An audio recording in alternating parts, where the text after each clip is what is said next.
Hello everybody, welcome to Studios. My name is Magnus, and today I am making a follow-up to the video where I talk about the new Ultimate Collector Series Death Star. Basically, I made a video talking about it when it got revealed, and you guys really enjoyed it, so thanks a lot for the views that video has. But now that this has actually been released, now we can answer a question. Did this new Death Star fail? Did no one buy it whatsoever? So that's what I'm gonna be doing in this video. But I'm also gonna talk about some other stuff as well. So first of all, did the set fail? Well, honestly, I don't really know. I don't really know how many people have actually bought this set. Like, the thing is, the set is literally new and it came out only a couple of days ago. And well, the thing is, the gift for purchase is no longer active, which is kind of sad. So let me know if you were able to get a hold of the gift for purchase.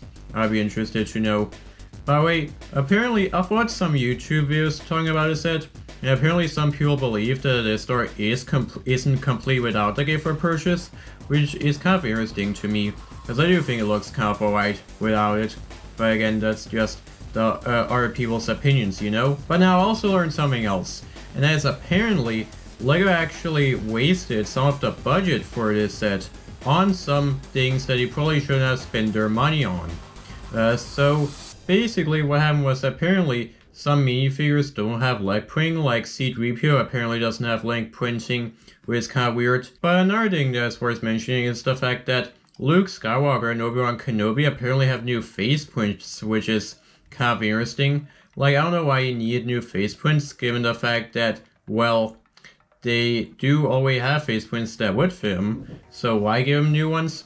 I don't really know actually. And now, just to be clear, it was actually the designer of the set that gave all of this information away when people were interviewing the designers about the Death Star itself. But now, here's something that is very, very hilarious actually.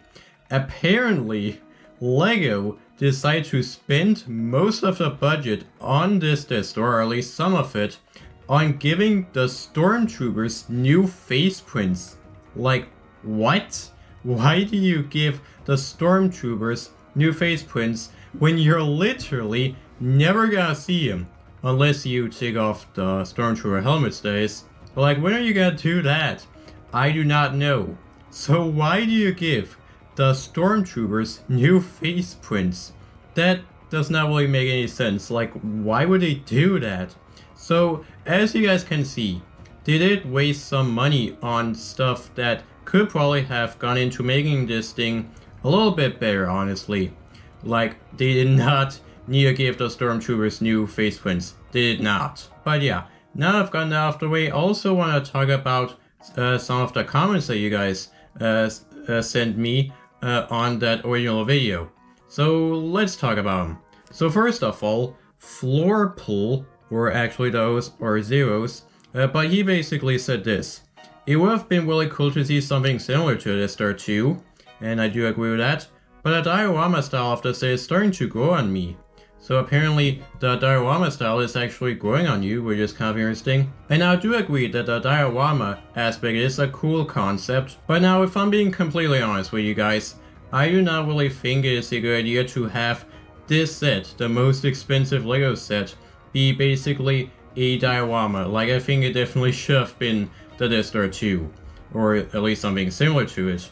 So yeah, I don't really, I do agree that it's a cool concept to have it be a diorama, but having it the most expensive LEGO set ever isn't really that good. And also he says, still no way I'm paying that price. So you're not gonna pay full price, which is pretty alright. Then we have Eric Jepson 3765. He commented this. It should be a complete spear that hinges open in the middle to reveal the inside. So basically it should be like a combination of the dollhouse style Death Stars and a Death Star 2, where basically there's an interior inside. That would be very cool, and that's probably what many people were expecting. And he also says, it should be smaller and the minifig count should be cut in half to compensate cost-wise. So he basically thinks that the minifigure selection is a little bit too much. And well, I actually do kind of think there are a little bit too many minifigures, but I don't think it's really too big of a deal. But do I think it should be a little smaller? I don't really know. I don't really know if this set should be a little smaller. I do think the size is pretty alright. And now he also says this: LEGO's biggest, most expensive set ever is an absolute stinker. And yeah, it kind of is a stinker. And now he also says this: I don't mind though, more money I can save for Jigglypuff. Do not know what that is on actually. Maybe I should search it up. But yeah, because you're not gonna pay full price for this thing, you're gonna spend the money on Jigglypuff, wherever that is, which is kind of interesting. And he also says best of luck. Thank you. I don't really know why I need luck for it, but hey, that is totally okay, you know? So yeah, now with the comments that you guys posted on the video, and I think your comments were very good. So if you have any more comments, well then you guys can still post comments on that video, or maybe even this video, and I will still read them, so don't you guys worry. Now I also want to talk about something else, and that's apparently a lot of people have been talking about video reviews of this set.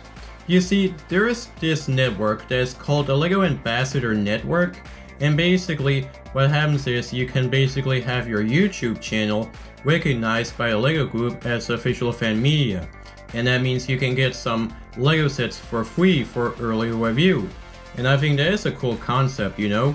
But the thing is, a lot of YouTubers were actually sent this set, which is pretty interesting that they got the set. But hey, good for them, they don't have to pay full price. That's very good. But the thing is, there are a lot of people that are talking about these reviews. And the main reason for that is because, well, basically, the YouTubers got the set early, of course. And well, the thing is, they are determining if people should buy a set for full price. But I do think it's a little unfair because, well, the thing is, they didn't even pay full price for a set itself. And I do understand that. So like they have to determine if it's worth buying a LEGO set that they did not even pay for. I do get that. Or actually, I'm just trying to figure out, I'm just actually trying to like figure out what has been said online about the video reviews. I don't know if what I said was 100% accurate, but I think it's close enough. So if I am completely off, well, then you guys can let me know, of course, do that. But yeah, I do kind of understand that, you know, people are talking about how it's a little unfair that, you know, they are determining if you should buy a set for the full price when they didn't even pay for it. I truly do understand that. But I don't really think it's too big of a deal, you know? But anyways, I just also want to point it out, you know? And now one thing I really quickly want to say before I go is that I don't really watch LEGO reviews that much anymore. Like I used to watch them, but now I don't really watch them too much. So maybe I should watch video reviews again, but I don't really know if I really want to do that.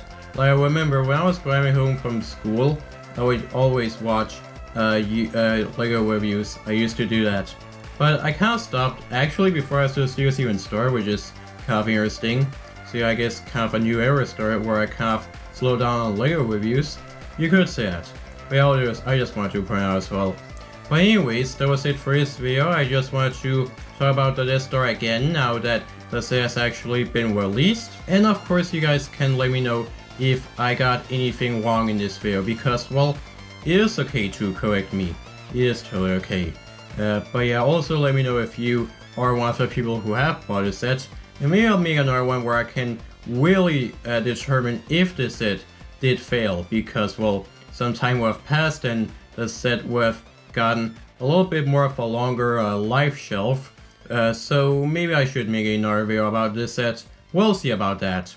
But anyways, that's it for this video. If you like this video, make sure to leave a like, and make sure to subscribe to us on YouTube, and hit that bell notification button so that you can notify whenever I upload a new video. So that's it for now, and I'll see you next time. Bye bye.